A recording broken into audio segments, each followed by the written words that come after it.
Buenas tardes, ¿cómo están? Espero se encuentren muy bien el día de hoy, 21 de marzo del 2025. Hoy es el tercer y último encuentro de este trimestre 2025-1 en lo que respecta a la unidad curricular Derecho Penal 2. Bueno, en la clase pasada vimos algunos delitos contra las personas: homicidio intencional simple, homicidio intencional calificado, homicidio agravado, homicidio con causal. Vimos el culposo. Hoy vamos a ver al delito preterintencional, lesiones, delitos contra la propiedad.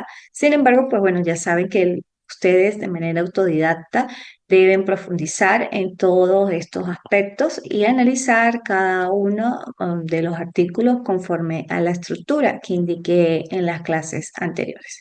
Así las cosas, pues iniciamos con el artículo 410 del Código Penal, que es el homicidio preterintencional, y dice que el que con actos dirigidos a ocasionar una lesión personal causare la muerte de alguno será castigado con prisión de 6 años en el caso del artículo 405, de 8 a 12 años en el caso del artículo 406 y de 7 a 10 años en el caso del artículo 407. Si la muerte no hubiese sobrevenido sin el concurso de circunstancias persistentes desconocidas del culpable o de causas imprevistas o independientes de su hecho, la pena de presidio será de 4 a 6 años en el caso del 405, de 6 a 9 en el caso del artículo 406, en el caso del artículo 407, de 5 a 7 años. ¿Por qué es homicidio preterintencional? Porque la persona sí efectivamente tenía una intención de ocasionar un daño, pero en este caso el daño era una lesión personal.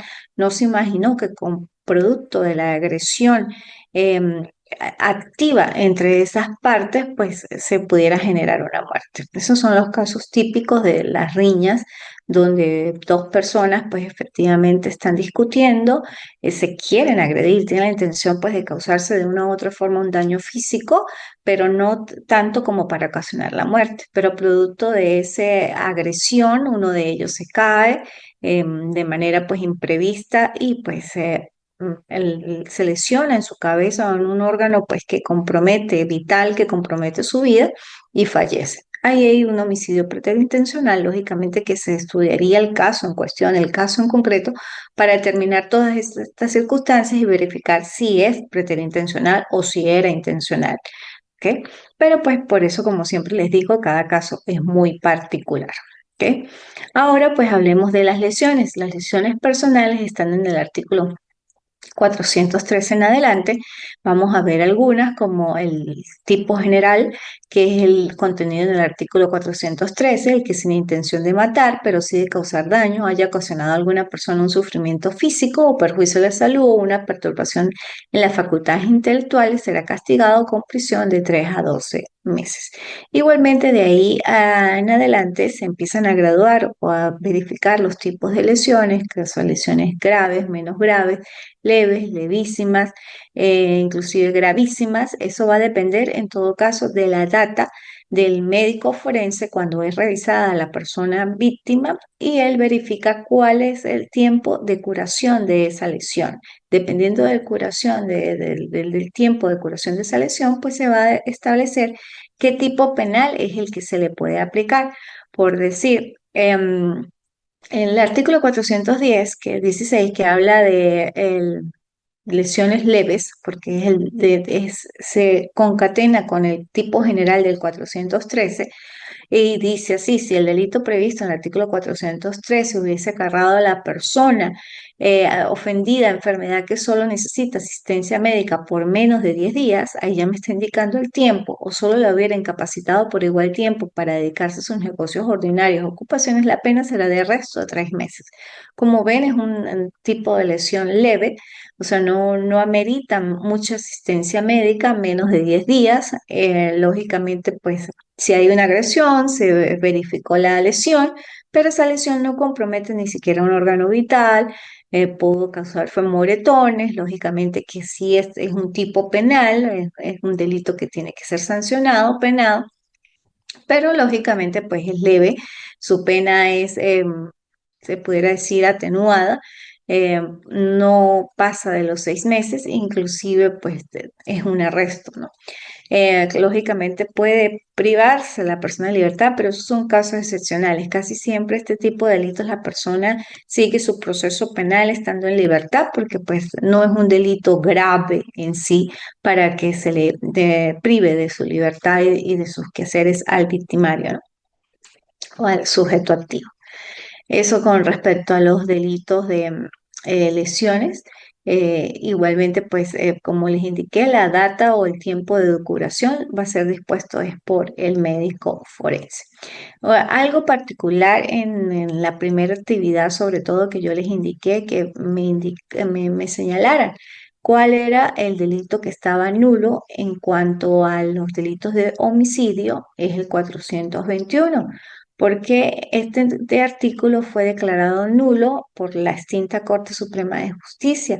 Y más aún hoy en día, pues se mantiene esa nulidad porque tenemos una ley específicamente para cuando las mujeres son lesionadas producto de relaciones con su pareja, y que es la ley orgánica del derecho de las mujeres a una vida libre de violencia. Y pues este artículo 421 se declaró nulo por la extinta Corte Suprema de Justicia y sigue siendo nulo. Entonces, este tipo penal de uxoricidio o homicidio por adulterio, o sea, esto no aplica ya hoy en día, ¿ok?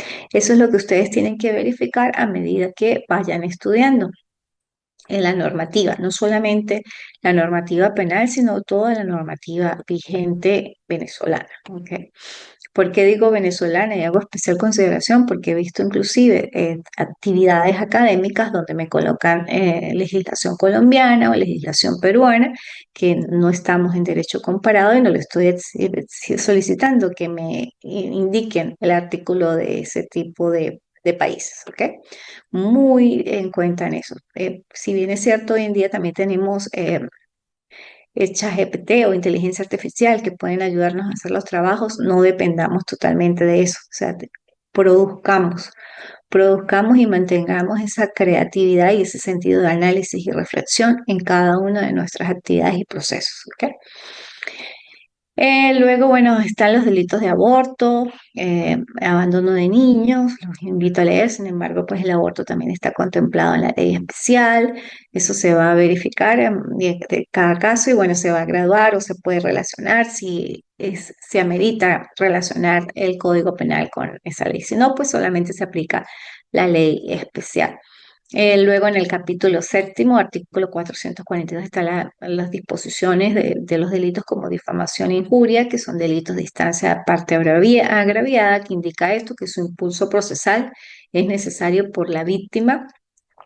Coloca la denuncia, pero si pasado el tiempo no impulsa el proceso, pues desestimación de la denuncia, porque estos delitos son de instancia de parte agraviada, tiene que querellarse y demás, para que siga el proceso. ¿Ok? Y ahora, bueno, vamos a hablar un poco de los delitos contra la propiedad. Están contenidos a partir del artículo 451 y comenzamos con el hurto.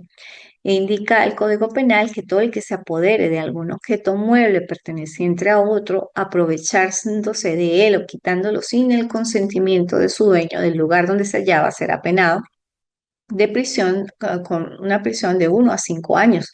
Si el valor de la cosa sustraída no pasara de una unidad tributaria, la pena será de prisión de 3 meses a 6 meses.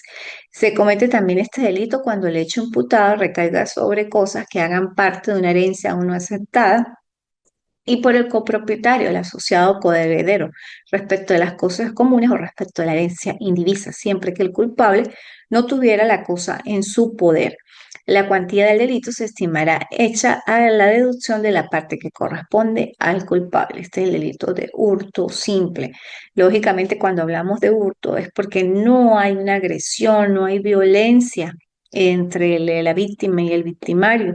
Aquí es un delito, pues, por decir, o sea, subrepticios, donde no se origina violencia, solamente se sustrae la cosa que la persona que comete el delito pues la adquiere, quiere pasar esa propiedad de determinada persona a su propiedad, pues lógicamente que no es de esa persona, o sea, sino quiere sustraerla de manera así sigilosa, pero la sustrae no aportando un grado de agresión contra la víctima y por eso es uno de los delitos que tiene una pena, pues sí, un poco alta, pero tampoco es tan grave. O sea, pues, estos delitos pues también se le podrían aplicar tanto beneficios como procesales como medidas cautelares sustitutivas a la privación en el momento de la aprehensión. Si bien es cierto, pues constituye un ilícito penal, pues este ilícito penal también es regulado bajo la base de que no se comete con agresión, ¿no?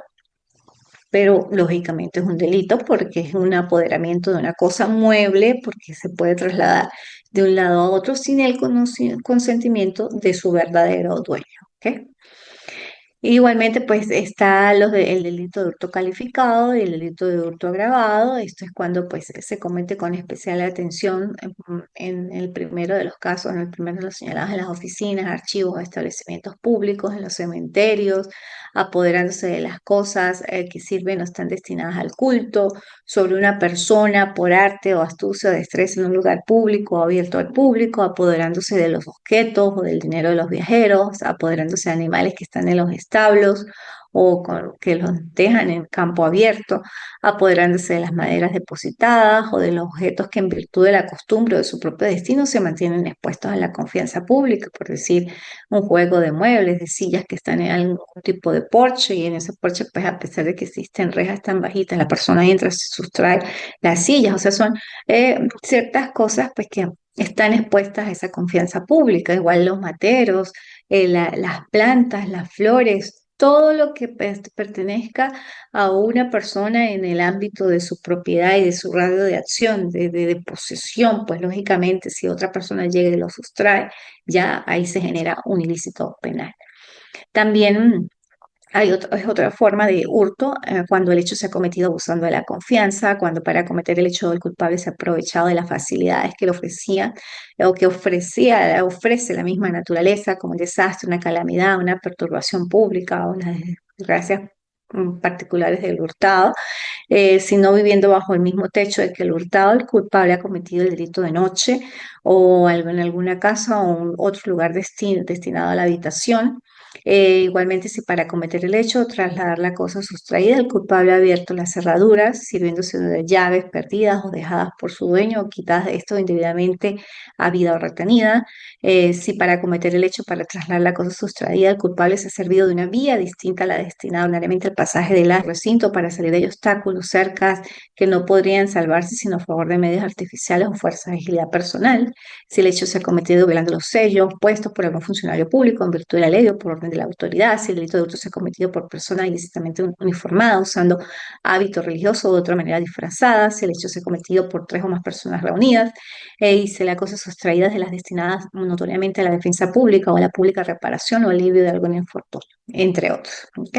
Entonces, esas son las formas de cometer el delito de hurto. Ahora vamos con el robo, aquellos delitos que sí se necesita para que se ejecute o se materialice la violencia. Hay una violencia no solamente verbal, psicológica o psíquica, sino también física, ¿ok?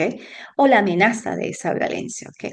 El artículo 455, que es como el tipo general, dice que por medio de violencias o amenazas de graves daños inminentes contra personas o cosas, haya constreñido al detentor o otra persona que se presente en el lugar del delito a que se le entregue un objeto mueble o a tolerar que se apodere de este, será castigado con prisión de 6 a 12 años. Si bien conforme al análisis que hemos hecho en las clases anteriores, aquí el sujeto activo es un sujeto activo indiferente, el sujeto pasivo también es indiferente, el bien jurídico protegido es la propiedad y en todo caso el verbo rector es la violencia o la amenaza de ese grave daño inminente.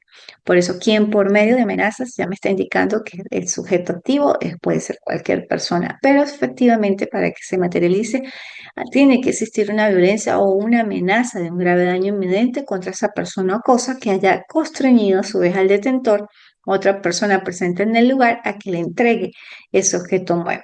¿Okay? Por eso violencia no solamente verbal, sino física, o también por esa amenaza de que si no se la entrega, pues le va a ocasionar un daño. Por eso es un delito que genera violencia, no solamente que le es física, sino también psicológica, porque la persona, pues, la víctima se siente intimidada. Posteriormente nos encontramos con el delito de robo arrebatón y robo genérico, em, que está en el artículo 456 y dice: en la pena misma del artículo anterior incurrirá el individuo que en el acto de apoderarse de la cosa mueble de otro inmediatamente después haya hecho uso de la violencia o amenazas antes dichas contra la persona o contra la persona robada o contra la que está presente pues en el lugar del delito, sea para cometer el hecho, sea para llevarse el objeto sustraído, sea en fin, para procurarse la impunidad o procurarla a cualquier otra persona que haya participado en el delito. Si la violencia se dirige únicamente a arrebatar la cosa, ya este es el robo arrebatón, a la persona la pena será de prisión de 2 a 6 años. Quienes resulten implicados en cualquiera de estos supuestos no tendrán derecho a gozar de los beneficios procesales. Efectivamente, o sea, en este tipo de delitos, precisamente por generar violencia, no se le tienen derecho a gozar de beneficios procesales. Estos beneficios son los que ayudan a mitigar la pena en el momento que es declarado penalmente responsable una persona de sus actos. Aquí, en este caso, no tiene ese tipo de beneficios. ¿Ok? Y en el artículo, pues hay dos tipos penales, incluyendo el robo arrebatón. Arrebatar. Una persona con su teléfono está en la calle, está hablando por allí, pasa un motorizado o pasa una persona corriendo y se lo arrebata. Hay una violencia, sí, porque es una sustracción física y con fuerza del objeto de la persona que está hablando por teléfono. No puede ser que exista amenaza porque precisamente es eso, arrebatón. Se lo sustrae de manera violenta y rápida de su posesión y lo traslada a la posesión del victimario. ¿Ok? También sí, está el delito de robo agravado, que este es muy importante, este genera mucho más violencia y es un tipo penal pues que implica varios aspectos para poder determinar si existe o no el delito de robo agravado.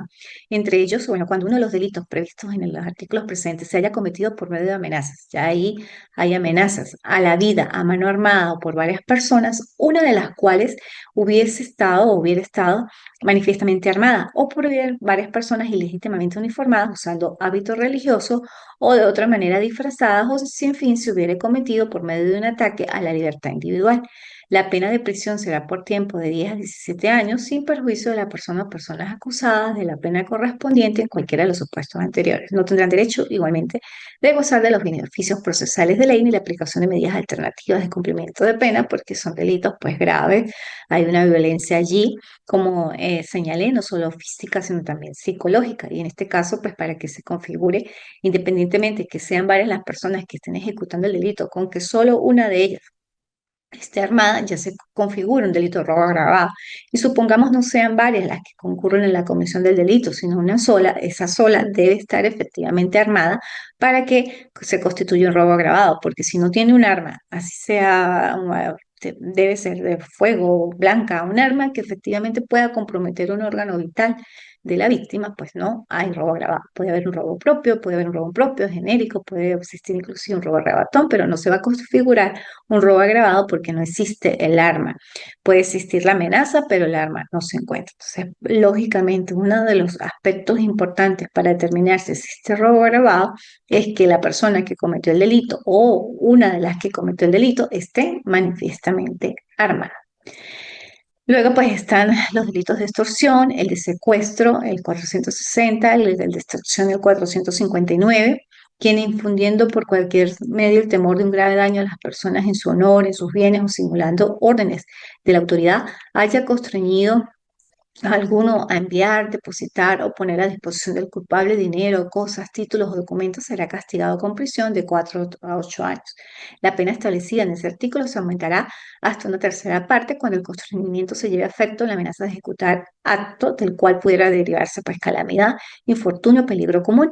Quienes resulten implicados en cualquiera de los supuestos anteriores tampoco tienen derecho a gozar de los beneficios procesales. Esto es efectivamente ya una amenaza también dirigida sobre un bien patrimonial porque lo desea adquirir, pero lógicamente más infundiendo ese temor de un peligro grave o de un grave daño a las personas en su honor, en sus bienes o simulando órdenes de autoridad. Por eso se llama un delito de extorsión. El delito de secuestro en el 460 es un delito que también es de sujeto activo indiferente, sujeto pasivo indiferente, bien jurídico protegido sigue siendo la propiedad y pudiera decirse también la vida porque es dual, ¿no? Em, y el verbo rector, pues la amenaza de ese grave daño inminente. El 460, que es el delito de secuestro, me permito leerlo. Dice: quien haya secuestrado a una persona para obtener de ella o de un tercero como precio su libertad, dinero, cosas, títulos o documentos a favor del culpable o de otro que éste indique. Aun cuando no consiga su intento, será castigado con prisión de 20 a 30 años. Si el secuestro se ejecutare para causar alarma, la pena será de 10 años a 20 años. Planificar, incurrir, propiciar, participar, dirigir, ejecutar, colaborar, amparar, proteger o ejercer autoría intelectual, autoría material que permita, faciliten o realicen el cautiverio, que oculten y mantengan a rehenes, que hagan posible el secuestro, extorsión y cobro de rescate, que obtengan un reconocimiento producto del secuestro de personas y por el canje de estas por bienes, objetos materiales, sufrirán pena de prisión no menor de 15 años ni mayor de 25, aún no consumado el hecho. Todos aquellos actos preparatorios inclusivos pues son castigados, ¿no? El parágrafo primero me indica que los cooperadores inmediatos y facilitadores serán penalizados a 8 años o 14 años de prisión. Igualmente, los actos de acción o omisión que faciliten o permitan estos delitos de secuestro, extorsión o cobro de rescate y que intermedien si estará autorizado por la autoridad competente. Igualmente, el parágrafo segundo establece que la pena del delito previsto en este artículo, en el 460, se elevará en un tercio cuando se realice contra niñas, niños, adolescentes y ancianos o personas que padezcan enfermedades y sus vidas se vean amenazadas, o cuando la víctima sea sometida a violencia, torturas, maltrato físico, psicológico, también. Y si la persona pues secuestrada muere durante el cautiverio a consecuencia de este delito, se le aplicará la pena máxima, que son 30 años. Si este delito se involucra en funcionarios públicos, pues la aplicación de la pena será su límite máximo también. Y el parágrafo tercero: quienes recurren al delito de secuestro con fines políticos para exigir liberación o canje de personas condenadas por tribunales de la República Bolivariana de Venezuela, se les aplicará la pena de 12 a 24 años. El parágrafo cuarto me indica que quienes resulten implicados de cualquiera de los supuestos anteriores no tendrán derecho a gozar de los beneficios procesales. También, si ustedes notan aquí, es un delito que no tiene beneficios procesales y ni aplicación de alternativas del cumplimiento de pena. ¿Ok? Muy importante que sepan esto y que en todo caso pues que verifiquen que también aquí el delito, el sujeto activo es indiferente, el sujeto pasivo es también indiferente, el verbo rector es patrimonio, es vida, también puede serse que es dual, y el verbo, el bien jurídico protegido, es, bueno, la vida, el patrimonio, y el verbo rector me indica varios, sobre todo los que señala cuando establece que puede planificar, incurrir, propiciar, participar, dirigir, ejecutar, colaborar. Entonces, hay que analizarlo bajo todos estos aspectos, pero sí dejando constancia que el sujeto activo es indiferente, el sujeto pasivo es indiferente, que el bien jurídico protegido es tanto la vida como ese pecunio, porque sigue siendo patrimonial, y que los verbos rectores pues pueden inclusive ser cualquier medio como para planificar, incurrir, propiciar, lógicamente una intención allí, una amenaza, también de un grave daño inminente. ¿Ok? Entonces, hay que estudiar el caso en concreto en el momento que efectivamente se materialice y que estén allí para pues poderlo analizar bajo todos estos aspectos. Luego sigue los delitos de estafa y fraude, el tipo general, el que con artificio o medios capaces de engañar o sorprender la buena fe de otro, induciéndolo en error, procure para sí o para otro un provecho injusto, con perjuicio ajeno, será penado con prisión de 1 a 5 años, la pena será de 2 a 6 años si el delito se ha cometido en detrimento de una administración pública, de una entidad autónoma en que tenga interés el Estado o de un instituto de asistencia social, infundiendo también en la persona ofendida el temor de un peligro imaginario o el erróneo convencimiento de que debe ejecutar una orden de la autoridad. El que cometiera el delito previsto en este artículo, utilizando como medio el engaño, un documento público falsificado o alterado, emitiendo un cheque sin provisión de fondos, incurrirá en la pena correspondiente aumentada de un sexto o de una sexta a una tercera parte. Entonces es muy importante con aquellos delitos que o aquellos cheques que se emiten sin provisión de fondos, porque pueden incurrir en fraude o estafa dependiendo del contexto.